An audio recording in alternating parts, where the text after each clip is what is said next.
우리는 이 말씀을 통해서 하나님께서 어떤 권위의 시스템을 옮기는 것들을 볼 수 있어요. 사울에게 있었던 모든 권위들이, 통치의 시스템들이 다윗으로 옮겨가는 것들을 볼 수 있어요. 그런데 그것이 갑자기 하루아침에 된 것이 아니라 오늘 말씀해 보십시오. 사울의 집과 다윗의 집 사이에서 전쟁이 오랫동안 있었다는 것이죠. 그런데 이 전쟁의 결과는 무엇으로 나타나게 되어 있습니까? 다윗은, 새롭게 일어날 다윗은 점점 강하여지고 사울의 집은 점점 약하여지느니라, 이렇게 되어 있다는 거예요. 자, 이 통치의 개념에 대해서 우리가 좀 생각해 보길 바랍니다. 세상적인 여러분 어떤 그런 개념이 아니에요. 어떤 특별한 사람만 하나님이 통치의 권세를 주신 게 아니라 우리 모두에게 하나님이 우리를 창조하실 때 통치할 수 있는 권위를 우리 DNA 가운데 넣어두셨다는 거예요.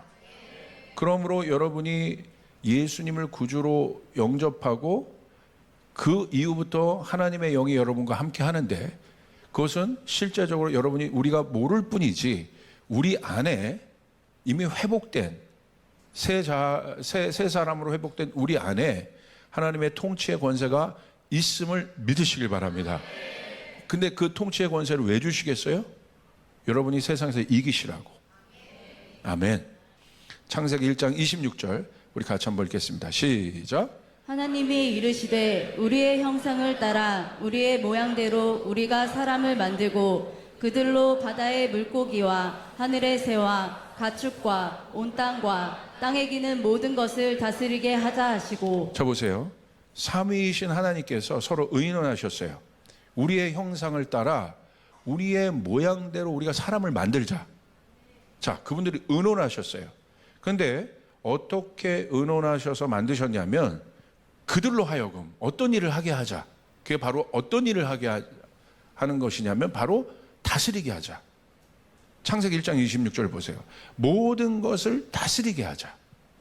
그러니까 성경에서 말하는 통치의 권세는, 세상의 통치의 개념은 내가 무엇을 소유하고 무엇을 갖고 어느 위치에 올라가야 내가 다스릴 수 있는 존재라고 생각하는데, 성경은 그렇지 않다는 거예요. 통치는 이미 우리 가운데 주어졌다는 것입니다.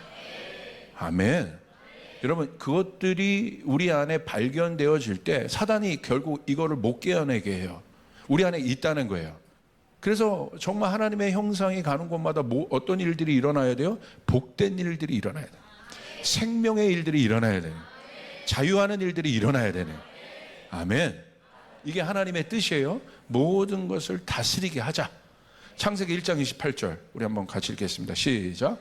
하나님이 그들에게 복을 주시며 하나님이 그들에게 이르시되 생육하고 번성하여 땅에 충만하라. 땅을 정복하라. 바다의 물고기와 하늘의 새와 땅에 움직이는 모든 생물을 다스리라 하시니라. 여기도 나와 있죠.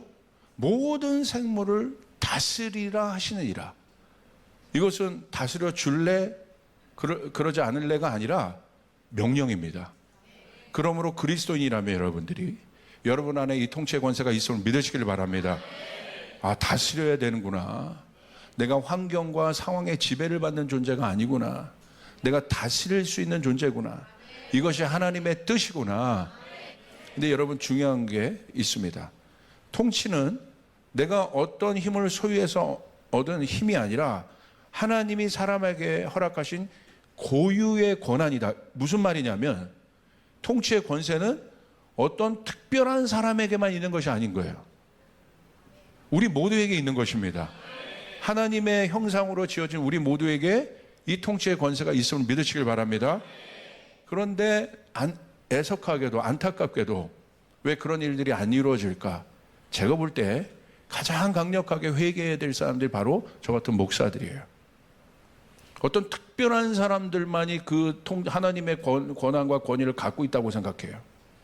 그리고 그 사람들은 사람들에게 기도를 해줘서 그것을 받아야 된다고 생각하고, 사람들은 수동적으로 그걸 받아야 된다고 생각해요. 물론 여러 질서적인 측면에서 우리가 고려해야 될 많은 상황이 있지만 저는 보편적인 가치를 말하는 거예요. 우리만 있는 것이 아니에요. 어떤 특별한 직분을 가진 사람만 있는 것이 아니라 어린아이들부터 노년에 이르기까지 하나님은 여러분에게 통치의 권세를 주셨다는 사실을 믿으시길 바랍니다. 근데 그런 것들을 잘못 이용하니까 어떻게 합니까? 자기의 권한과 권위를 만드는 권위를 지속시키는 권위주의가 생기기 시작하고 교권 카르텔이라는 어떤 잘못된 구조들이 만들어지기 시작하고 종교적인 조직이 되기 시작하고 그래서 교회가 여러분 하나님의 생명의 역사가 일어나는 것이 아니라 조직을 유지시키는 그런 마치 세상의 어떤 시스템들이 돌아가는 그렇게 돌아가기 시작하고 거기에 어떤 역사가 일어나겠습니까? 그래서 저는 이 통치의 시리즈를 통해서 제가 강조하는 부분은 뭐냐면 이 마지막 때 이 특별한 하나님의 권세가 여러분 모두에게 있음을 믿으시길 바랍니다. 여러분 저는 어떤 감동이 있냐면요, 보세요. 하나님의 사역이란 이런 거예요. 통치의 권세란 이런 거예요. 그냥 지나칠 수 있는데 그것에 대해서 마음을 갖고 나누잖아요. 그게 권세란 말입니다. 내가 힘이 있어서 어떤 것들을 하는 게 아니에요. 내가 할 수 있는 영역에서 나는 복음을 전할 수밖에 없고 나눌 수밖에 없고 작은 것을 할 수밖에 없고 그것이 되는 내가 할 수 있는 능력도 없는데 하나님이 하시는 일이라면 집이 아니라 빌딩도 주시는 분이 하나님이심을 믿으시길 바랍니다. 그걸 우리가 배워야 되는 거예요. 우리 안에 있구나. 우리 안에 있구나 그 뜻이. 오늘 여러분 가운데도 그 일들이 일어나게 바랍니다. 그리고 두 번째는 이 통치의 권세는 영적인 권세입니다. 영적인 권세. 그렇기 때문에 영적인 권세란 건 뭐냐면 영이신 하나님이 줄 수 있는 거고 이 통치의 권세를 반대로 공격할 수 있는 존재는 사람이 아닙니다. 영적인 존재가 공격할 수 있어요. 그 영적인 존재가 누굽니까? 사탄입니다. 그래서 사탄이 우리 가운데 와서 영적인 존재인 사탄이 우리 가운데 와서 무엇을 뺏었습니까? 통치의 권세를 뺏었어요. 원래 통치라는 개념은 원뜻에 보면 라다란 뜻이에요. 다스리다. 이 다스리다는 뜻은 뭐냐면 여러 뜻이 있는데 부숴버리다는 뜻도 있어요. 그러니까 기존에 있던 질서를 부숴버리는 거예요. 이게 통치의 원뜻이에요. 그리고 이 라다라는 뜻은 어떤 뜻이 있냐면 지배권을 가져오는 거예요. 그러니까 사단이 우리 가운데 와서 영적인 존재인 사단이 우리 가운데 와서 지배권을 가져갔습니다. 자, 이 영적인 권세, 통치의 권세를 회복하는 방법은 하나밖에 없어요. 인간이 이것을 회복시킬 수 없어요. 누가? 영이신 하나님이 오셔야 되는 거예요. 그래서 예수님이 오셔서 우리의 죄의 문제를 해결하셨을 뿐만 아니라 우리 안에 하나님의 형상의 모습을 회복하셨다는 것은 여러분 안에 통치의 권세가 회복됐다는 사실을 믿으시길 바랍니다. 다시 찾아오신 거예요. 전쟁하시면서 이것을 찾아오셨어요. 빼앗는 자가 있었고 찾아오는 자가 있었다는 것이에요. 그렇게 해서 통치가 우리 가운데 이루어졌다는 것이에요. 그러니까 이제 여러분, 예수 믿고 구원받은 여러분은 이제 영적인 존재가 되었다는 것은 여러분 이 하늘의 영적인 권세, 이 통치의 권세를 여러분이 사용할 수 있는 특권이 여러분에게 있다는 사실을 믿으시길 바랍니다. 아멘. 우리 왕이신 그 하나님은 못하실 일이 없습니다. 나는 부족해요. 내 옛자는 아무것도 할 수 없어요. 그러나 내 속에서 회복된 새 사람은 모든 것을 할 수 있습니다. 아멘. 여러분 이 중요한 영적 원리를 보셔야 돼요. 바로 그 실제적인 원리를 담은 곳이 사무엘하 말씀이에요. 사무엘하 3장 1절 우리 다시 한번 읽겠습니다. 시작. 사울의 집과 다윗의 집 사이에 전쟁이 오래매 다윗은 점점 강하여 가고 사울의 집은 점점 약하여 가니라. 여기 우리가 주목할 여러분 부분이 있어요. 사울의 집과 다윗의 집 사이에 전쟁이 오래되었다는 거예요. 그런데 이 전쟁을 통해 다윗의 집은 이스라엘을 다스릴 새로운 통치의 집안으로 강성해집니다. 이렇게 물으시는 분들이 있어요. 하나님의 통치의 권세가 어떻게 풀리냐면 반드시 이 프로세싱을 통해서 풀려요. 자, 다윗은 이미 목동 때 왕으로 기름 부음을 받았어요. 그리고 결과는 예루살렘의 왕이 되는 거예요. 이스라엘 왕이 되는 거예요. 그런데 그 기간 안에 다윗이 전쟁을 치렀습니다. 누구와 전쟁을 치렀습니까? 사울과. 자, 하나님이 왜 이 전쟁을 오랫동안 치르게 하셨을까요?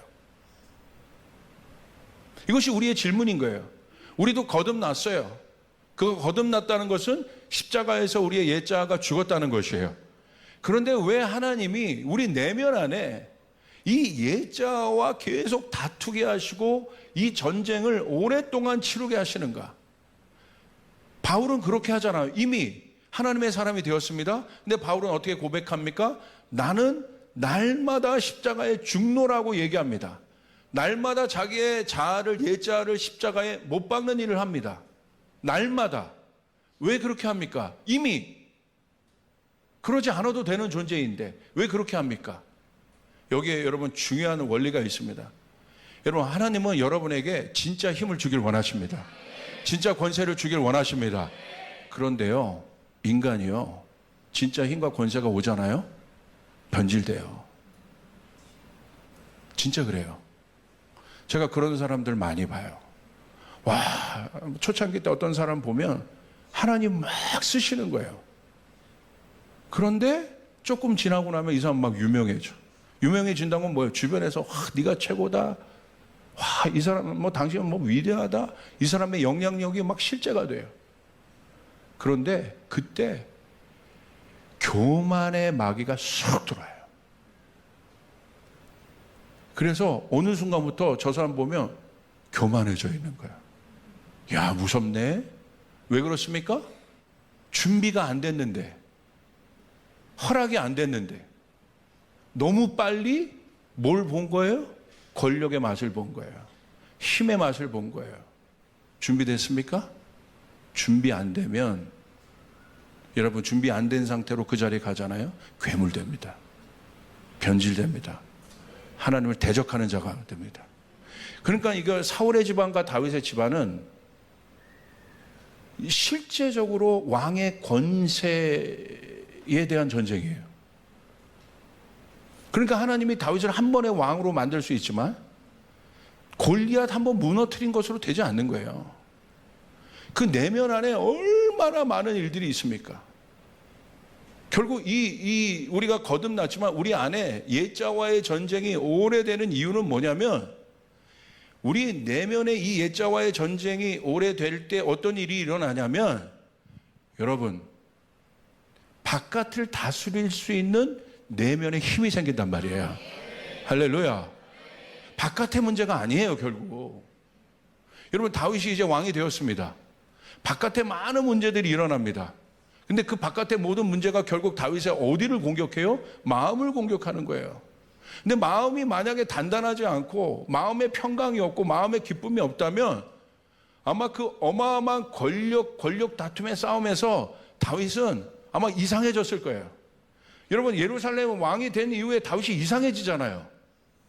그런 다윗의 모습을 봤어요? 거기서 타락하잖아요. 거기서 변질되잖아요. 그런데 다윗이 변질되고 타락함에도 불구하고 다시 원점으로 돌아올 수 있는 힘이 어디에 생긴 거예요? 갑자기 생긴 게 아니에요. 오랫동안 사울과의 전쟁에서, 그 마음의 전쟁에서 다윗이 강해졌었기 때문에 넘어졌어도 일어날 수 있는 힘이 있는 것이에요. 제가 묻는 포인트는 이거예요. 넘어질 수 있습니다. 일어날 힘이 있습니까?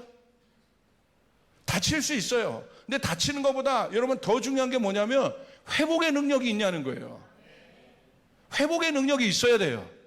치유의 능력이 있어야 돼요. 일어날 힘이 있어야 돼요. 마음의 내면의 힘이 있어야 되는 것이에요. 그래서 하나님이 오랜 시간 동안 그 전쟁을 허락하시는 거예요. 실제적으로 바깥의 문제 같지만 실제적인 공격이 어디에 있어요? 내 옛자와의 다툼 가운데 있는 거예요.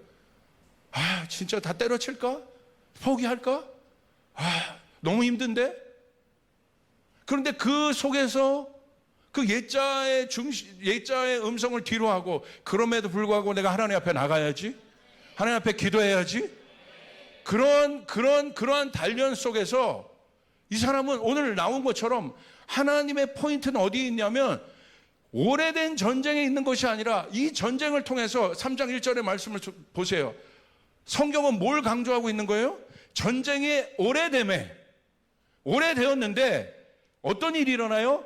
다윗은 점점 강해지더라. 할렐루야. 그리고 사울은 점점 약해지더라. 성경에서 말하고자 하는 포인트는 이것입니다.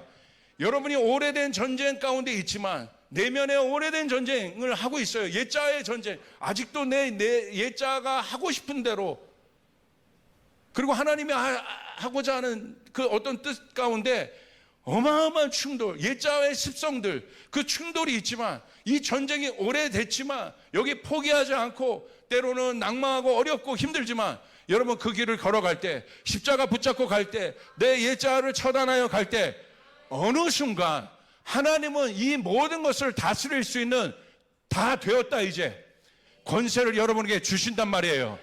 이제 내가 너에게 재정을 줘도 될 것 같다. 내가 이제 너에게 이 권세를 줘도 될 것 같다. 내가 너를 높여도 될 것 같다. 내가 너를 이제 영향력을 줘도 될 것 같다. 하나님 그것을 주신단 말이에요. 다시 한번 묻습니다. 하나님은 영향력을 줄 수 있는 분입니다. 하나님은 재정을 줄 수 있는 분입니다. 하나님은 여러분을 높이 세울 수 있는 분입니다. 하나님은 손가락 하나만 까딱하면 그것을 하실 수 있는 분이에요. 그것이 중요한 것이 아니라 내가 그 그릇이 되었냐는 것이에요. 우리 교회가 그 그릇이 되었냐는 것이에요. 아멘.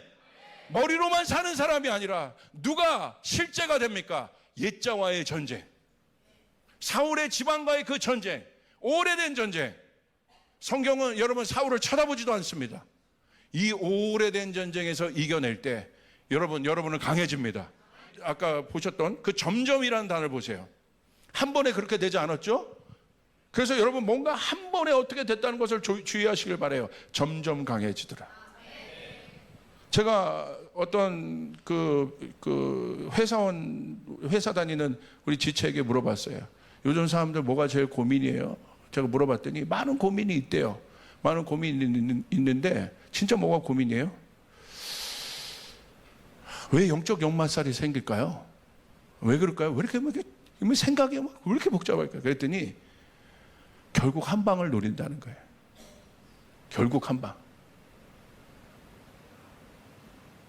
여러분 이거는요 사단이 만들어 놓은 완전한 거짓말이에요.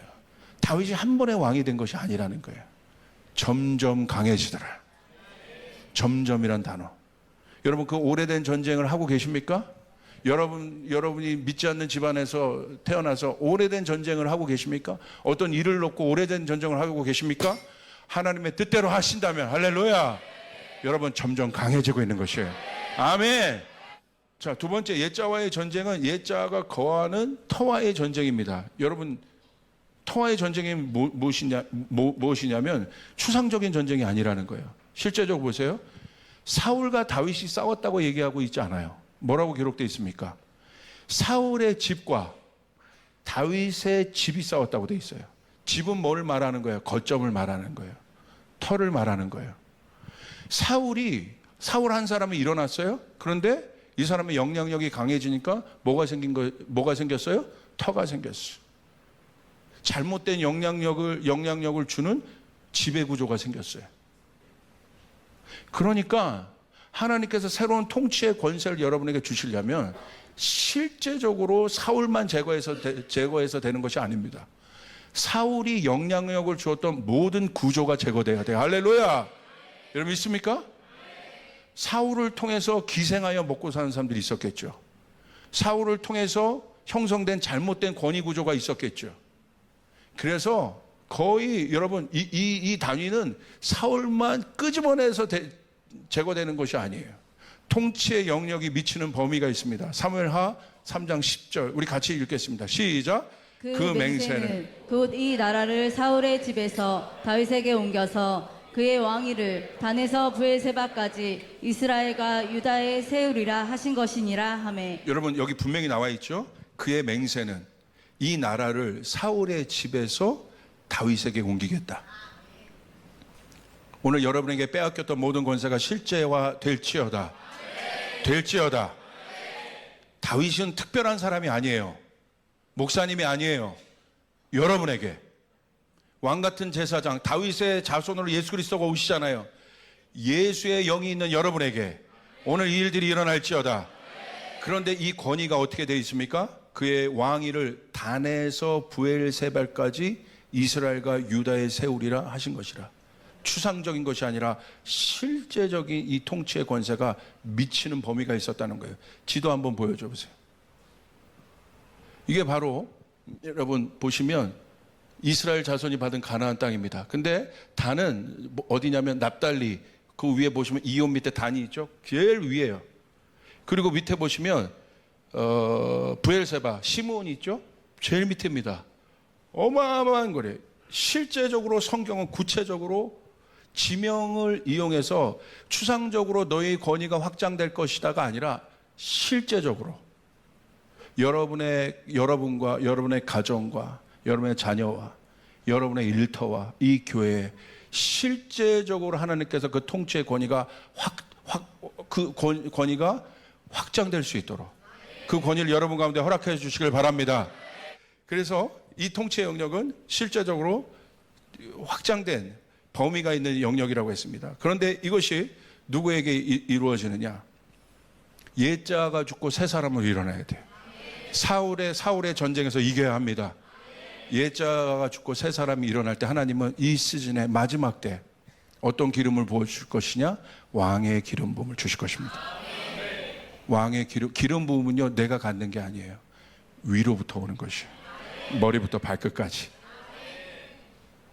근데 그것이 어떤 특별한 목사님에게만 누구에게만 있는 것이 아니라 저에게 있는 감동은 비전 갖고 일어나는 여러분 모두에게 왕의 기름 부음이 부어질지어다. 여러분 왜 왕의 기름 부음이 필요합니까? 세상을 보세요. 끝판왕으로 달려가고 있잖아요. 사단이 자신의 왕국, 이제 사단의 어떤 권한 정도가 아니라 제가 볼 땐 사단도 자신이 왕으로 일어나고 있어요. 어마어마한 영향력을 갖고 일어나고 있습니다. 그런데 이것을 대적할 수 있도록 하나님은요, 가장 강력한 기름을 부어주실 거고 가장 강력한 통치의 권세를 주실 것입니다. 그래서 이기게 하실 것입니다. 오늘 그것을 사모하는 여러분 아멘 하시길 바랍니다. 왕의 기름이 부어져요. 여러분의 내면 안에 어렵고 힘드셨죠? 여러분 더 주님 앞에 다가와서 이제 내가 그것과의 전쟁이 아니라 하나님의 뜻은 결국 나를 강하게 하시는 것이었구나, 견디게 하시는 것이었구나. 여러분 그 사실을 믿으시길 바랍니다.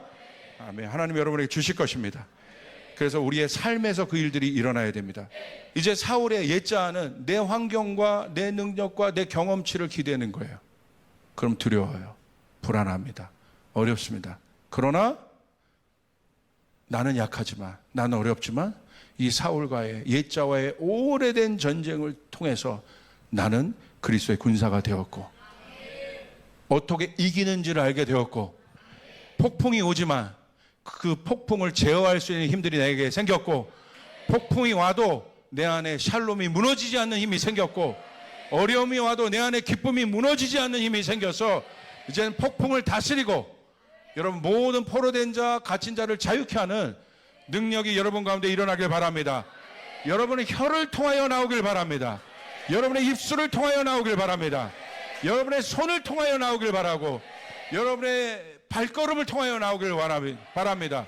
할렐루야. 감사합니다. 그런 일들이 여러분 가운데 일어나길 바랍니다. 그러므로 왕의 기름 부음은 잘못된 이 성령 운동은 이것을 행위와 결과 어떤 사역에 초점을 맞추고 있어요. 그러지 않아요. 왕의 기름 부음은 존재적인 것이에요. 내가 왕이라는 것을 측면. 내가 왕이면 재정도 다스릴 수 있고 여러분 여러 가지 환경도 내가 다스릴 수 있는 거예요. 내가 아무것도 아니라면 소용이 없는 거예요. 여러분 악기 아무리 좋은 게 있어도 뭐합니까? 내가 그것을 다스릴 수 있는 내가 중요한 것이에요. 10만 원짜리 악기나 1000만 원짜리 악기나 여러분 누가 중요한 거예요? 다스릴 수 있는 자가 중요한 거예요. 목회도 마찬가지예요. 왜 목회를 가리키나 모르겠어요. 목회를 어떻게 가리킵니까? 구성원이 다르고 사람들이 다르고 환경과 배경이 다른데 목회를 가리키면 안 돼요. 목사를 가리켜야 돼요. 할렐루야. 아멘. 주체자가 바뀌어야 돼요. 그러므로 기름 부음이 우리 가운데 임한다는 것은 여러분이 변했다는 거예요. 여러분이 변하면 여러분을 통하여 할 수 있는 일들이 일어나게 된다는 것이에요. 강하고 담대하시길 바랍니다. 주님의 이름으로 축복합니다.